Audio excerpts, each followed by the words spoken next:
ਲਓ ਜੀ ਇਹ ਅਹਿਮਦ ਨਗਰ ਦਾ ਸਭ ਤੋਂ ਫੇਮਸ ਜਿਹੜਾ ਨਾ ਫਲੂਦਾ ਹਾਜੀ ਸਾਹਿਬ ਦਾ ਬਹੁਤ ਪੁਰਾਣਾ। ਹਾਂ ਉਹ ਬੈਠੇ ਨੇ ਹਾਜੀ ਸਾਹਿਬ। ਲਓ ਜੀ ਅੱਜ ਅਸੀਂ ਆਏ ਹਾਂ ਹਾਜੀ ਸਾਹਿਬ ਫਲੂਦੇ ਵਾਲੇ ਕੋਲ। ਇਹ ਨੇ ਆਦਤ ਨਾਥ ਸਾਹਿਬ ਉਹ ਭਾਈ ਸਾਹਿਬ ਬੈਠੇ ਨੇ ਮਾਸਟਰ ਸਾਹਿਬ ਜਨਾਬ ਉਹਨੂੰ ਲੈ ਕੇ ਇਹ ਜਿਹੜਾ ਸਾਡਾ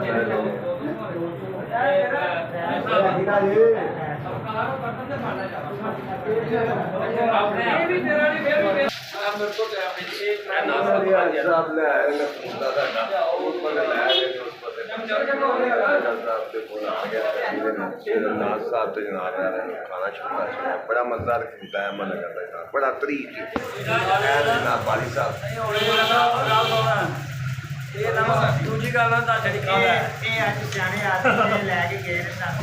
पुठे रात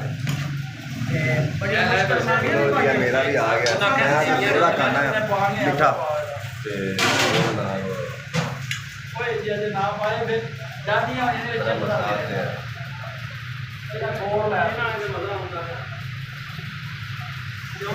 सारे पानियां लेकिन वो पानी जो है भोल जाता वो जेड़े टाइम से पाया ये सारा हो जाना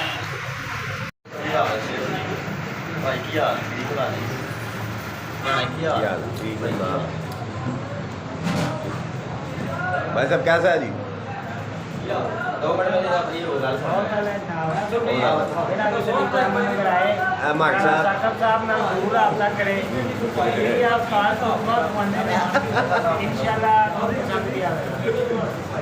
माक साहब